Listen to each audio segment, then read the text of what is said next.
जय माता एकादशी। खट तिला एकादशी माघ कृष्ण पक्ष की एकादशी।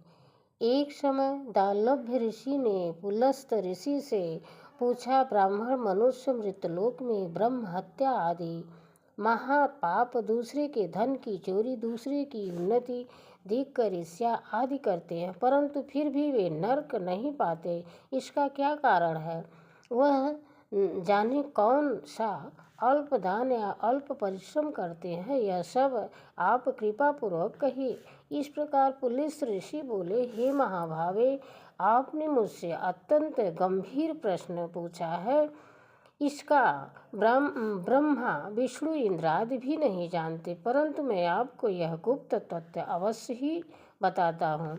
माघ मास के आने पर मनुष्य को स्नान आदि से शुद्ध रहना चाहिए और इंद्र को वश में करके तथा इंद्रियों को वश में करके काम, क्रोध, लोभ, मोह, ईर्ष्या, अभिमान आदि का त्याग करके भगवान का स्मरण करना चाहिए। हाथ पैर धोकर मनुष्य पुष्प नक्षत्र में गोबर, कपास, तिल मिला करके कंडे बनाने चाहिए।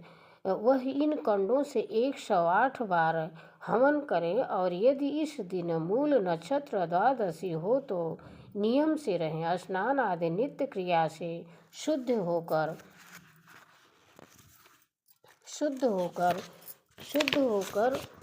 भगवान की पूजा और कीर्तन करना चाहिए। एकादशी के दिन व्रत और रात्रि को जागरण तथा हवन करना चाहिए। दूसरे दिन धूप दीप नैवेद्य से भगवान को पूजा का खिचड़ी का भोग लगाना चाहिए। इस दिन कृष्ण भगवान का पूजन करना चाहिए और पेठा, नारियल, सीताफल और सुपारी सहित अर्घ देना चाहिए और स्तुति करनी चाहिए। हे भगवान, आप असुरों को शरण देने वाले और आप संसार में डूबे हुए का उद्धार कीजिए। हे पुंडरीकाक्ष, हे कमल नेत्र धारी, हे विश्व भगवान, हे जगत गुरु, आप लक्ष्मी जी सहित मेरे इस तुच्छ अर्घ को स्वीकार करो।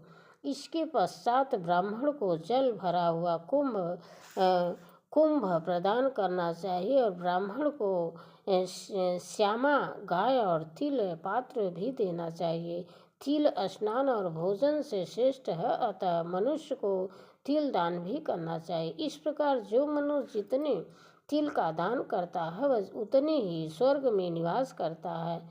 1 तिल, 2 तिल का उपटन, 3 तिल का हवन और त्रिलोक दह, 5 तिल का भोजन, तिल का दान, यह खट तिला एकादशी कहलाती है।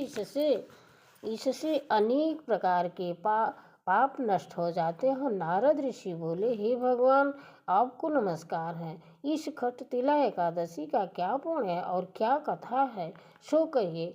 कृष्ण भगवान बोले, हे नारद, मैंने तुमसे आँखों देखी सत्य घटना कहता हूँ। प्राचीन काल में मृत्यलोक की सत्य घटना बताता हूँ। प्राचीन काल में मृत्यलोक में एक ब्राह्मणी थी।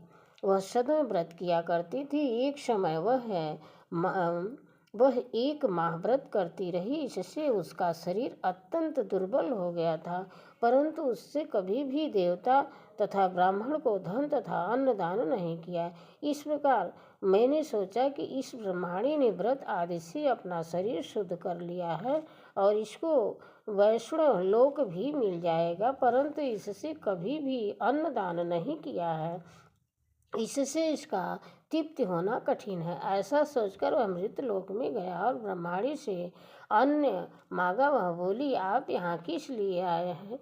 मैंने कहा, मुझे भिक्षा चाहिए। उसने मुझे एक मृत्यु पंड दे दिया। मैंने उसे लेकर के लौट आया। कुछ समय बीतने पर ब्रह्मणी भी शरीर त्याग कर स्वर्ग हो गई। जय श्री कृष्णा। राधे राधे। और मृत्युपंड के प्रभाव से उसे एक आत्मग्रह मिला, परंतु उसने उस घर में अपने को वस्तु से शून्य पाया। वह मेरे पास आई और बोली, हे भगवान, मैंने अनेक व्रत आदि से आपकी पूजा की है, परंतु फिर भी मेरा घर वस्तु से शून्य है। मैंने कहा, तुम अपने घर जाओ, देव स्त्री तुम देखने आएगी। जब तुम्हें उसने उनसे खट तिला एकादशी का पुण्य और विधि सुन लो तब ही द्वार खोलना।